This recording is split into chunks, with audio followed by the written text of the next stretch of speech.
Монгол дахь Америк төгсөгчдийн холбооноос мэдчилж байна. Бид энэхүү подкастаараа дамжуулан Америкийн нэгдсэн улсад дэлхийд тэргүүлэх боловсрол эзэмшээд эх орондоо иргэн ирж мэргэжлээрээ салбартаа ажиллаж буй Монгол залуусын түүхийг хүргэж байхаар зорилоо. За өнөөдөр манай урилгыг хүлээн авч хүрэлцээсэнд баярлалаа. Манай өнөөдрийн зочноор UC Berkeley Integrative Biology болон Philosophy чиглэлээр бакалаврын зэрэг хамгаалаад ирсэн Ариун сувд маань оролцож байна. За сайн байна уу? Сайн байна уу? Намайг хүлээн авч ирсэнд баярлалаа. За хоёлаа манай сонсогчдод өөрийгөө дэлгэрэнгүй танилцуулаад яриа эхлэе. За намайг Ариун сувд гэдэг. Би 14 настай байхдаа Америкийн Калифорни мужид руу move хийсэн байгаа. Тэнд би high school болон college хийсэн. High school-д би Southern California-гийн Santa Monica гэдэг хотод public school-д төгссөн байгаа. Тэгээд ер нь дэшгээ Northern California руу яваад Berkeley-д Integrative Biology болон Philosophy хоёр мэргэжлэр төгссөн. Тэгээд ер нь бол төгснөхийн дараа би ер нь бол юу хийхээ сайн мэдэхгүй байжгаад public service хийж бодоод би DC team public service internship хийж агаад тэгээд Монгол руу буцаад ирээд оюутлахад business readiness багт нэг жил ажиллаж агаад одоогоор би Rio Tinto project services ажиллаж байгаа. За тэгвэл бүр алхангаас Америк руу сурахаар явсан юм байна шүү дээ, тийм ээ. Тэгвэл анх ер нь яагаад Америкт суралцъя гэдэг шийдвэрийг гаргаж байв? Хизээ яаж гаргаж байв? Юу хамгийн их нөлөөлсөн бэ? Би Монголд байхдаа аюу тийм амар тийм надад амархан санагддаг гэсэн юм. Намайг ингээ challenge хийхгүй байна. Би амар тийм өөдсөн байдаг байсан. Тэгээд бас Монголд байхдаа амар тийм их тийм мөрөөдөж чаддгүй байсан юм шиг санагддаг байсан хэрэг. Тэгээд ээж авдаа гомдолдог би эндээс явмаар байна гэд. Тэгээд бас эргэн тойрон манай найзууд бас ингээ гадаад яваадсэн. Тэгээд нэг өдөр тэгээд хэлжсэн чи манай аав тэгвэл чамайг явуулъя гэд. Тэгээд би high school-д очиод ер нь бол амар өөрчлөгдсөн миний амьдрал.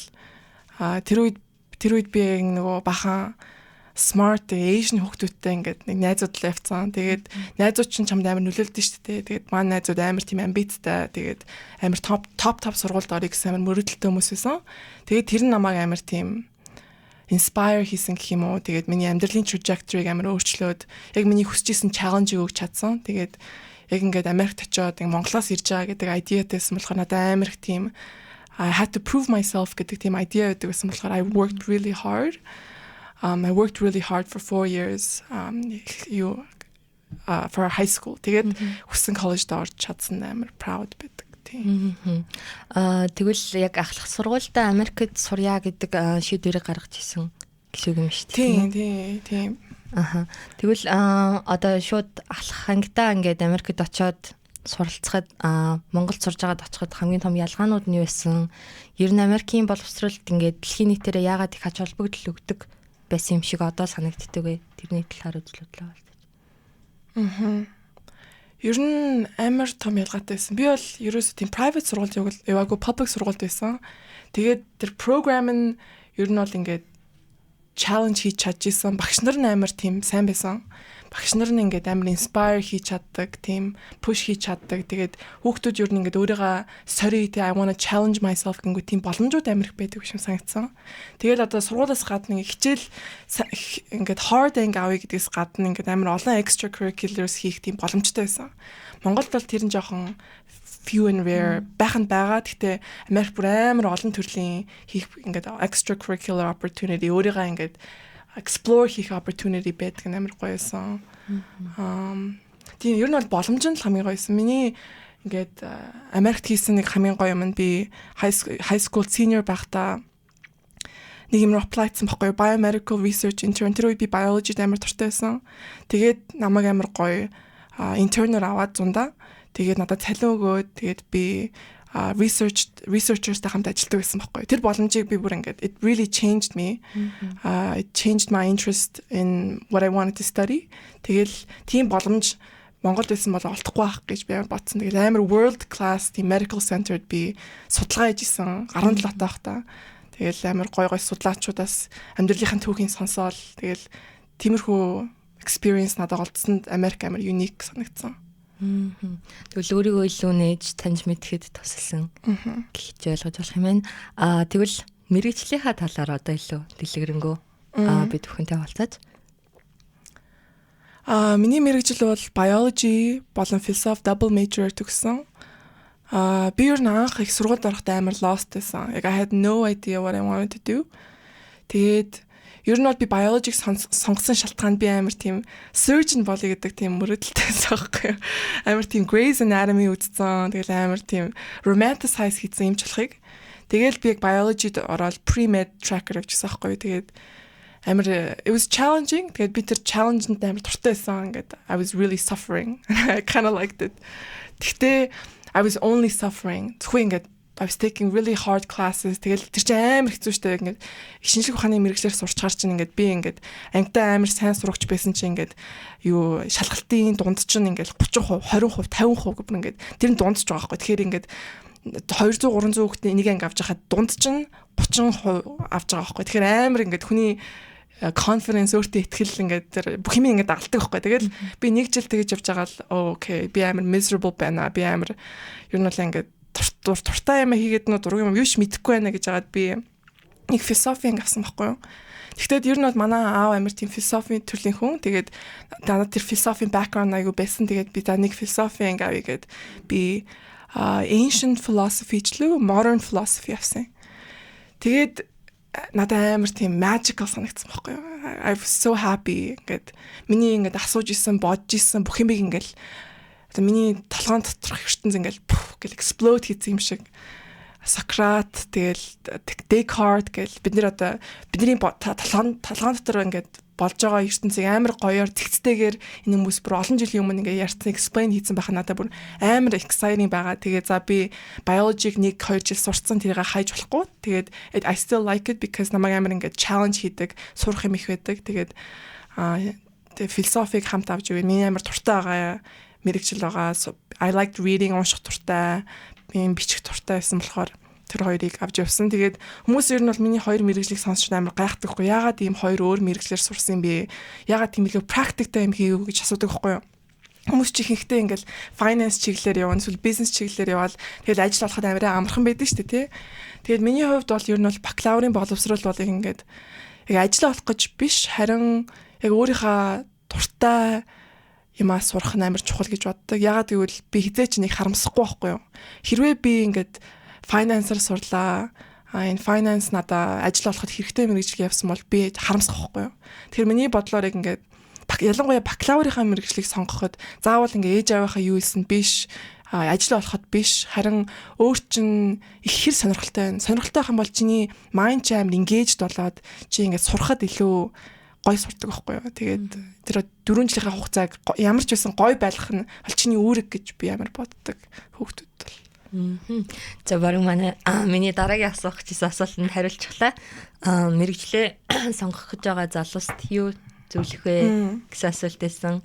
Тэрэн дээр бол өөрийнхөө илүү дуртай, өөрийнхөө сонирхож байгаа зүйл дээр илүү цаг гаргаасай.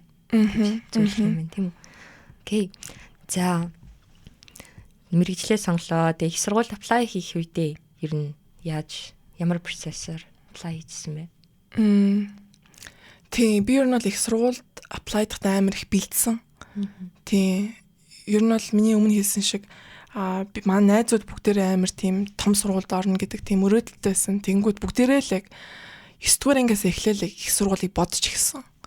Тэгэл 9 дугаар ангиас эхлээл за би ингээд ийм сайн дүн авах хэвээр би ийм extracurricular хийх ёстой. Ингээд тэрийг ингээд 9 дугаар ангиасаа би бол эхэлсэн. Хүмүүс бүр тэрнээс өмнө эхэлсэн байт юм билээ. Яг нөгөө тэгээ бүр өмнөөс эхэлсэн байт юм билээ Америкт. Тэгэхээр би 9-оос амар сериусны эхэлсэн. Тэгээд яг ингээд apply дах процесс нь бол яг 11 дугаар ангийн сүүлээс эхэлсэн гэх юм уу? 11 дугаар ангиас эхлээд би эссенэрээ бэлдээд сургуулийнхаа листийг гаргаад мэргэжлээ тодорхойлоод эхэлсэн. Тэгээд бас юу SAT эднэр байдаг шүү дээ. Би SAT-га бүр өмнөөс эхэлж авсан. Ер нь бол 9 дугаар ангиас эхэлж авч эхлээд practice exam аваад тэгээд хамгийн сүүлийнхаа SAT-г ер нь 11 дугаар ангийнхаа сүүлээр авч өгсөн. Ер нь бол 12 дугаар ангид аваад ерөөс хэрэггүй амар завгүй байдаг шүү. Тэр үе чинь нөгөө SMS-гээ бичээд. Тийм тэгэл ер нь бол миний хамгийн ингээд concrete planning concrete эсэгээ бичихсэн бол 11 дугаар ангиас эхэлсэн. SAT-гээ дуусгацсан. Тэгээд энэ чинь бас SAT subject test гэдэг ер нь бол ингээд би биологийн subject test. Бас ер нь бол бахан тест аваад сайн дагчвал сайн байдаг. Тэр нь бол эртхэн л бэлдэх нь амар зөв. Тийм тэгэл 9 дугаар ангиас л эхлэх юм ааш. Тэнгүүт одоо яг ингээд бодонгууд өөрийнхөө бэлдэж байгаа процессыг өмнө нь ингээд бодонгууд одоо Америкийн их сургуулиуд руу apply хийх гэж байгаа. За ер нь их сургуульд орё гэж бэлдэж эхлэх гэж байгаа хүмүүдэд ямар зөвлөгөөнүүд өгөх вэ? Одоо эхлэж байгаа юу? Ер нь сургуулиудыгаа судлуул сонирхолтой хамгийн гоё хөгжилтэй байх гэж бодож байна. Би манай аав ингээд намайг 9 дугаар анги жилөө манай дүүбт хоёрыг дагуулад Америкийн топ сургуулиудаар ингээд авч явж байсан байхгүй юу. Тэгээд тэр нь ингээд намайг амар тийм inspire хийсэн гэх юм уу. Тэгээд жоохон тэр сургуулиудыгаа судлаад одоо YouTube бид нар видео үзээд ингээд сургууль яг ямар байдгийг гэдэг үзэнгүүт хүн амар excited болчдаг. Тэгээд жоохон мөрөөдөлтэй болчдаг. Би яг ингээд тэр амар топ сургуулиар ахиж байхдаа би яг энд ирмээр байна гэж амар бодож ирсэн байхгүй юу. Би энд эдний сурагчдын нэг болмоор байна гэж бодож ирсэн. Тэр нь намайг амар тийм motivate хийгээд ингээд apply хийхэд амар energy өгч ирсэн санагдсан байхгүй юу. Тэгэхээр ингээд эхлээд сургуулаа судлаад ингээд жоохон мөрөөдлөө ингээд илүү сайн хардаг болчоод яг юу хийж байгаа аюу сайн хараад тэрнийхээ төлөө тэрийг imagine хийж эхлэх нь хамгийн чухал байх гэж бодож байна. Тэгээд хонос нэг бахан ажил штэ. Мөрөөдлөө яг ингээд цэвэр тодорхойлчоод тэгэл ажил хийж эхэлтэй. Одоо ингээд нөгөө топ сургуулиудаар ингээд явж исэн гэсэн шүү дээ. Тэн дундаас ягаад өөрийнхөө сургуулийг сонгосон бэ? Танай сургуулийн онцлог юу байсан бэ? Би бүр амар холон сургуулаар явсан. Тэгээд миний хамгийн дурлалт нь бол яг тийм Yale байсан. Би тэгтээ Yale-д орч чадаагүй. UC Berkeley-д бол орсон. Гэхдээ би нэг амар дурлсан юм байгаагүй. Зүгээр л за орсон юм чи орё даа л гэсэн бодлоо орсон. Гэхдээ би хамгийн дараа нэг орсныхаа дараа амар тийм тэр сургуульд амар дурлсан. Тийм. Чамайг дурлуулсан зүйл нь юу байсан бэ? Нэгт ер нь бол кампус амар beautiful. Ингээд манай сургууль чинь Сан Францискогийн яг хажууд. Тэгээд Bay Area гэдэг амар тийм өөр vibeтай газар байдаг байхгүй амар diverse төрлийн хүмүүс байдаг. Тэгээд бас манай ингээд сургуулийг тийм уул шиг жоохон амслаа ингээд уруу байдаг гэсэн байхгүй. Тэгэл дээшээ алхаад ангууд ингээд хамгийн дээр нэг уул байдаг гэсэн. Тэгэл тэр уулан дээр гараад ингээд өөрийнхөө хотыг харж болно нов ногоо. Тэгэл цаашаа гарангууд далаа тэгээд цаана Сан Франциско амар тийм beautiful хот байсан байхгүй. Ногоо. Тэгээд хүмүүс нь амар open. Эсвэл тийм ингээд шүүмжил амар бага. Тэгээд айгуу тийм diverse. Америкийн зарим хотууд ч айгуу тийм non diverse зөвхөн ингээд Америкчууд байдаг шүү дээ. Манай сургууль бол баг ихэнх нь Аз, ихэнх нь цагаан хүмүүслэг байдаг. Тэгээ би амар тийм ингээд зарим монголчууд чинь ингээд Америкт очил би амар ганцаардсан race wise амар ганцаард санагддаг гэдэг шүү дээ. Гэхдээ би ингээд Berkeley-д бол амар тийм мэдрэмж байгаагүй. A lot of Asians. Тийм. Тэр нас гоёсэн. Бас найзууд нь яг ингээд бас адилхан тийм амбицтай төрлийн хүмүүс байсан болохоор ингээд найзлахад бас би бинийг ойлголцоход амар байсан. Тэгтээ мэдээж ингээд гоё байсан ч гэсэн одоо анх төгсөөл их сургуульд гадаад руу очиж амьдрна гэдэг бол маш том чаленж байдаг. Анх яг очиод тэр бүгдийг яаж зохицуулж ирсэн бэ? Хичээл ячаад за тэг гэрээсээ хол байгаа ч гэдэг юм уу? Ер нь сэтгэл зүйн эрүүл мэндэд яаж анхаарч ив?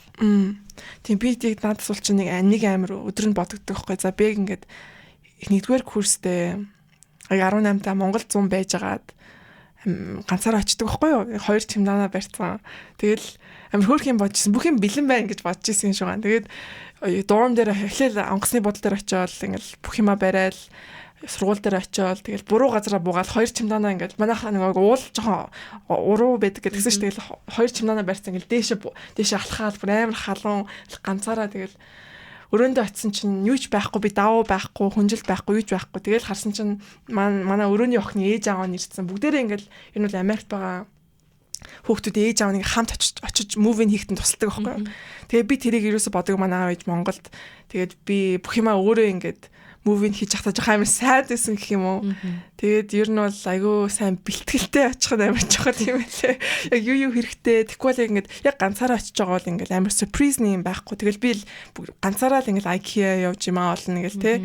Тэгэл тэрийг айгүй сайн бэлтгэлтэй явах нь бас дээрээс нь миний хэлмээр байгаа юм ингээд За ингээд яг анх орохож байгаа юу вэ? Тэгээд сүүл рүүгээд 1 2 3 сар сургуультай очингууд хүмүүс ингээд заримдаа ерөөсөө амар ганцаарддаг гэх юм уу? Найз би бол ингээл гайгүй найз би extrovert хүн болохоор найз хийгээл явцсан. Тэгэхээр зарим хүмүүс ерөөсөө нэг найз хийдгүү амар яг ингээд сургуулаад гээд явцдаг. Сайн дуун энд би зүгээр л сургууль байх гэж л ирсэн гэсэн бодолтой байдаг хүмүүс байдаг. Тэгээд тэр нь амар надад сайд санагддаг байхгүй юу? Ерөөсөө найзтай байх нь бас сургуулийн амар том их сургуулийн амар том experience. Найзуудаас амар хэм сурдаг, гоё networkтэй болдог. Тэгэхээр хэр их lonely, хэр их гэрээ мис хийсэн чинь ингээд өөрийгөө бити ингээд hole up хийгээд ингээд өөр хүмүүстэй хэр ингээд uncomfortable байсан ч тэр party руу нё, тэр уулзалт руу нё, тэр event руу нё, хүмүүстэй яар, хүмүүст итэг, хүмүүстэй open up хий гэж амар хэлмээр байна. Тийм, ер нь л гадаад сурвал. Сая хэлсэн тийм үс одоо networking аягүй чухал, их сургууль өнгөрүүлж байгаа тэр жилүүдийг гоё өнгөрүүлэх бол маш чухал зүйл. Тэгвэл сургуулиас гадуурх одоо арга хэмжээнүүдэд оролцох одоо тэр networking хийх боломжууд нь хэр байсан бэ? Одоо нийгмийн идэвхтэй байхад туслах тийм боломжууд танаа сургууль болон танаа мужууд тэр нь ямар хөө байсан бэ? Сайн байсан. Тийм, ер нь бол social bay гэвэл боломжтой гоё төрлийн програм хийгээвэл амар олон байсан. Манай сургуульд бас ийм decal гэдэг ангиуд өгдөг гэсэн ингээд сурагчд өөрөө ингээд бас хичээл зааж болдог. Эсвэл өөрөө ийм клуб эхэлдэг. Тиймэрхүү амар олон боломж байсан. Калифорниад ч асуудалгүй байсан. Ер нь бол өөрөө л яг networking хийгээл гэх юм бол боломжууд бол нэлээдтэй гэсэн үг шүү дээ. Окей. Ер нь сургалтын төлбөрөөр яаж санхүүжилсэн бэ? Тэмцээ сурах үедээ. Би ер нь бол like 50-50 байсан. Би 50% Cal Grant-аар тэгээд нөгөө хувийн ер нь бол манай ээж аав тэгээд би өөрөө ажил санхүүжилж ирсэн.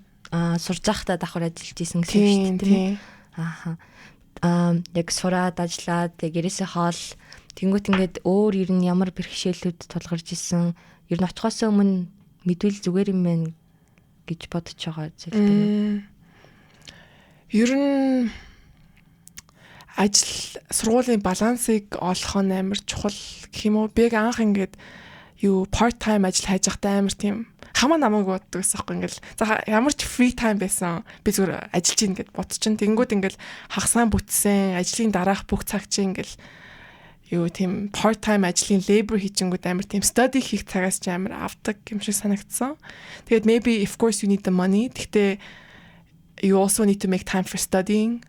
Тэгэхгүй бол ингээд амар зовн тэгээд ингээд нойрн байхгүй ингээд study хийх energy байхгүй болчдөг нь амар аюултай санагдсан. Тэгээд би ингээд ихэндээ амар их hours ингээд part time ажиллаж байгаад тэрийг би бүр 50% cut хийж исэн. Тэгэхгүй бол яг ингээд сургуулийнхаа workтэй ерөөсөө catch up хийхгүй. Яа, ер нь бол миний мэргэжил бүр амар тийм их цаг зарцуулдаг. Ялангуяа биологийн мэргэжил төр чинь нөгөө амар их материал ингээд memorize хийх хэрэгтэй байдаг. Тэр чинь тэгээд ингээд цагаа гарахгүй болвол тесттэй пасс хийхгүй байхгүй. Тэгэхээр ингээд би тэр балансаа олох гэж амар удаж байгаад нэг 2 дугаар курсээс эхлээл за би яг ингэж сургуультай ингэж их цаг гарахгүй болвол хэр их ингээд part time ажиллаа хийгээд байсан ч би сургуулийнхаа дүнг ингээ алдаад орохоо грантийнхаа мөнгийг алдна гэдэг тийм айдиа олоо тэгээд илүү баланслж эхэлсэн гэх юм уу. Тийм бүр амар бага ажилт болсон юм. Тэгвэл ариун сувдын хувьд ер нь бол мэрэгжлийн хувьд бол бас нэлээд чаленжинг мэрэгчлүүд за дээрэс нь ажил хийжсэн гэд ингэнгүүт нэлээд бас завгүй сонирхолтой өнгөрүүлсэн юм шиг надад санагдчихээн. Тэгэнгүүт Америкт сурж явах үеийн хамгийн гоё дурсамжуудаас хаваалцвал.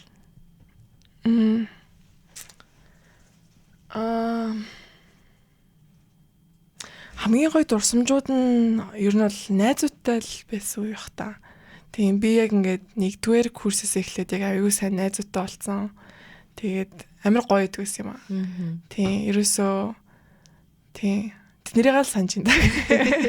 Амар хөөрхөн бид нар хамт ингээд жижигхэн байранд үнтэй тэгээд жижигхэн байранд орсон. Тэгээд манай roommate бит хоёр бүр үнэнгээсээ амар жижигхэн өрөөнд орсон. Ингээд бит хоёрын 2 ор ингээд нийлдэг байсан ингээд. Тэр чинь жижигхэн twin байж штэ тий. Тэнгүүд ингээд нэг corner нөгөө corner-тойгоо нийлцсэн тийм байдаг байсан. Тэгэл амар close бүр яг ингээд нэг гэр бүл болсон юм шиг байдаг байсан. Тэр чинь нөгөө гэр бүлээсээ хол яваад Америк төрчингүүд хүн ингээд гэр бүлээ хайдаг штэ тий.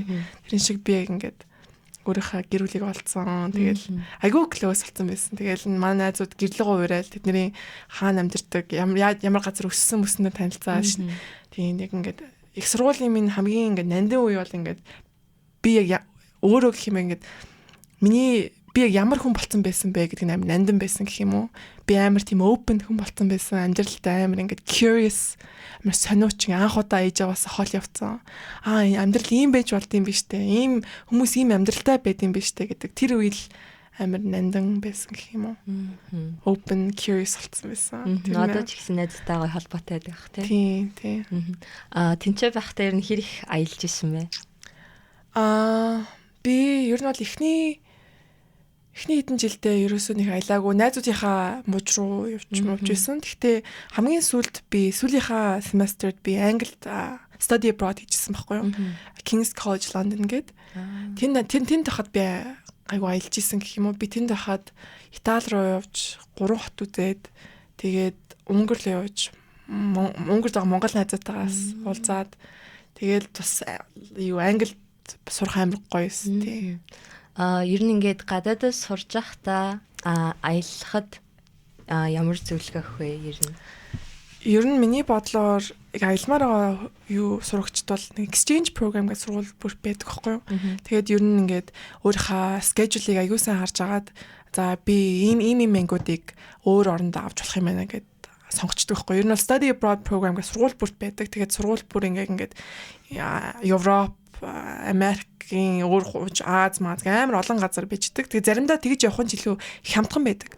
Одоо ингээд би Солонгос ч юм уу, Хятад ч юм уу, арай хямдхан оронд ч юм уу ингээд сурыг ингүүт амьдралын expense нэрээ бага байдаг. Тэгэхээр ингээд tuition хамаагүй low гарч ирдэг юм шиг. Тэгээ бас тэгээд тэнд очингуудаа аялж маялаад амар гоё байдаг. Ер нь бол аялахыг хүсэж байгаа хүмүүс бүгдээрээ сургуулийнхаа exchange program-ыг хараад хийгээрээ бас яг нэг болох гээд байдаг явдал нь хүмүүс айгүйх тийм хоошо тавьдаг. За би энэ жил амар заагүй байна. Дараа жил хийчнэ гэд нэг мэдсэн чинь нөгөө чиний 4-р курстэй ирсэн ямар ч хичээлийг гадаад авах боломжгүй болсон байдаг. Тэгэхээр ингээд их сургууль байгаа үед аялмаар байна, аялж сурмаар байна гэж байгаа бол эхний 2 курстэй бодож байгаа. Яг ингээд би 3 дахь жилдээ явмаар байна уу, 2 дахь жилдээ явмаар байна уу гэдгийг гаргуул сайн баг. Ер нь бол сайн план хийгээд тэгэх юм бол амар гоё аялна. Тэгээд шал өөр culture-тай танилцахнаас амар гоё. Ер нь Английн culture, Америкийн culture шал тэс өөр. Тийм. Одоо зөвхөн Америкт сурах гад дотсон болохоор бүх 4 жилээ Америкт л өнгөрүүлнэ гэсэн үг бол биш. Тэнд байгаа бүх боломжуудыг судалж үзээд сайн план хийгээд өөр бас culture-тай танилцаад боломжуудыг ашигласаа гэж бас зөвлөхөр байна. За одоо төгсөөд Монголд ирсний дараа ер нь ямар хөө байв? Америкт сурсан тэр туршлага, Америкт амьдарч исэн тэр туршлага нь хэр нөлөө үзүүлж тэр нь бодит байдал дээр яаж мэдрэгдэж байна? Ер нь миний мэрэгжил хүмүүс амар гайхаад байдаг, стил амар гайхдаг. Тэгээд одоо чи ингээд биологийн мэрэгжилтэй юм байж оюутлогоо Рио Тинтод ажиллаж ин гэл амар тийм loss магийн юмар ярьдаг байхгүй. Гэхдээ миний хувьд ерөөсөө тийм loss гэж үздэггүй. Ингээд хувь хүнд л амар гоёсэн.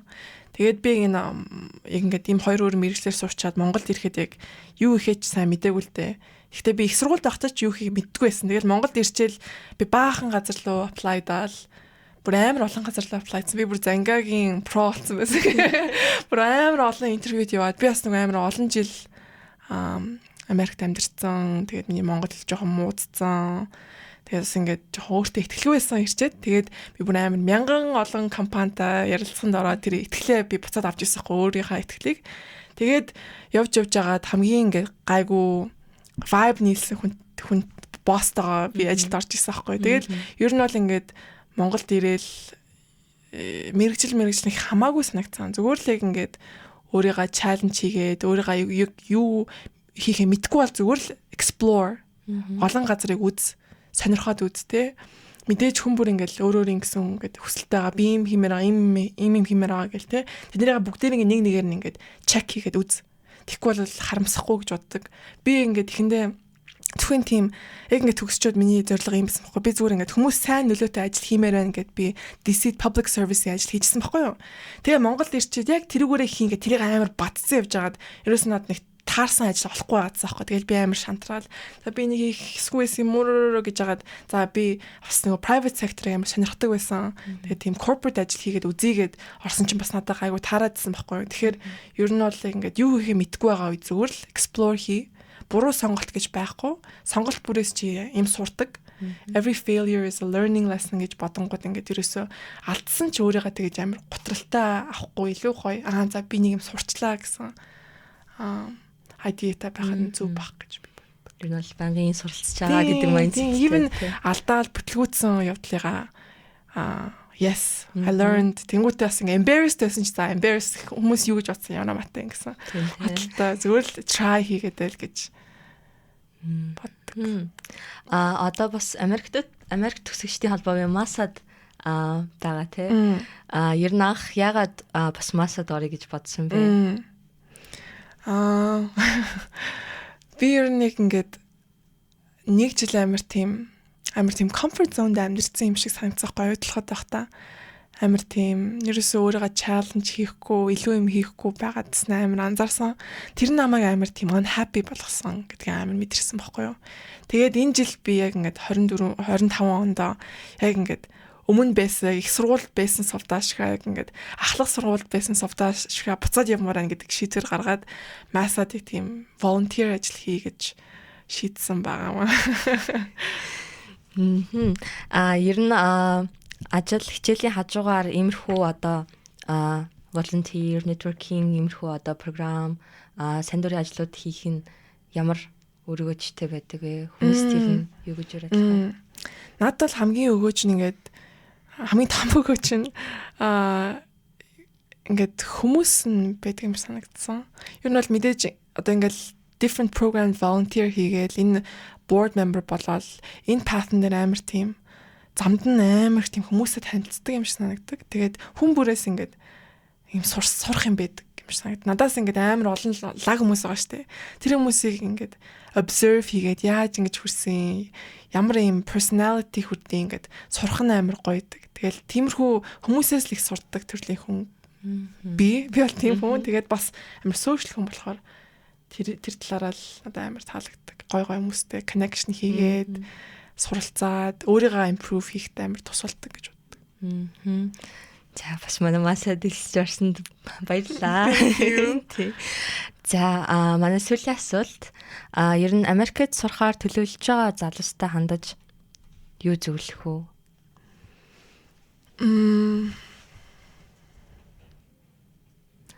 Ер нь манай сонсогчид дунд бас дунд сургуулийн ахлах ангийн сурагчид бас нэлээд хувийг эзэлдэг. Тэнгүү тэр хүүхдүүдийг яг юунаас эхлээрээ ингүүл зүгээр байдаг шүү гэдэг тодорхой зөвлөгөөнүүд байвал. Хүүхдүүд амар лаг штэ. Одоо бүр middle school-ээс сонсож магадгүй. Ер нь бол don't give up. Тэгээд don't give up. Just keep going. Зүгээр л амар хичээгээд чиний хийж байгаа юм чинь одоо ингээд хэцүү байна. Одоо ингээд өр өгөөжгүй байгаа юм шиг санагдж байгаа боловч хүн ингээд зогсолтгүй хичээгээд зогсолтгүй хүссэн юм хадлаа сорингууд нэг газар end up хийдэг. Тэгэхээр одоо чи яг үндэ чин сэтгэлээсээ энийг хүсэж байгаа бол тэрийг бодоолаа. Тэгээд юм хийгээлээ. Тэгээд ингээд жоохон талхуурах гэдэг бол болг. Бос. Тийм бити залхуураарай. Ер нь бол мэдээж өөрийгөө хайрладаг амрах цаг гарга. Тэгтээ хэрвээ ингээд өөрийгөө жоохон залхуурах гэдэг хангалтгүй байгаа мэдрэмж төрүүл тэр чинь бол бас нэг мессеж шүү. Чи мөрөөдлөөсөө ингээд жоохон холдох гэдэг шүү гэсэн айдиа байгаа. Тэгтээ бас дээрэс нь ингээд миний нөгөө advice шал opposite гэх юм уу? Бити ингэж амар obsessed бол битгий ингэж амар obsessed талаараа тэгж хэлж байгаа нь ингээд заримдаа ингээд хүн яг ирээдүгөө бодоод амар obsessed болчихгонгот ингээд амар sad bitter хүн болчдөг гэх юм уу. Process дундаа enjoy. Тийм, process дундаа enjoy хий. Би зөвхөн ингээд ирээдүйнгөө л бодоол ингээд явах юм бол яг ингээд чиний present чи амар сайд болоо. Тэгээд чи амжилтаач байж чадахгүй яа гэвэл ингээд хүн яаж амжилтанд хүрдэг вэ гэхээр present moment-ийг айгүй гоё, тэ enjoyable байлгаж ийж л хүн амжилттай байдаг. Зөвхөн ингээд үгүй би өөрийгөө зовоох ёстой. Би зовж ийж л ингээд амжилтанд хүрнэ гэсэн бол амжилт нь барагдаа хэцүү хүрнэ. Тэг хүн ингээд амар гоё өөрийнхөө одоогийн амьдралыг enjoy хийгээд, туртай юмаа хийгээд, тэ өөрийгөө challenge хийгээд enjoy хийж агаад өрөөдөлтөй хүрээрээ л гэж хэлмээр байна. За маш гоё зөвлөгөө өглөө. Тэгээд өнөөдөр бидний урилгыг хүлээн аваад Америкт хэрхэн суралцах, за яаж план хийх, за өөр ер нь ямар боломжууд байдаг талаар зөвлөгөө өгсөнд баярлалаа. Цаашдын ажилтны бүгдэнд нь амжилт хүсье. За манай өнөөдрийн дугаарыг хүрээд өндөрлж гин, дараагийн дугаараар уулзлаа. Баяртай. Баярлалаа.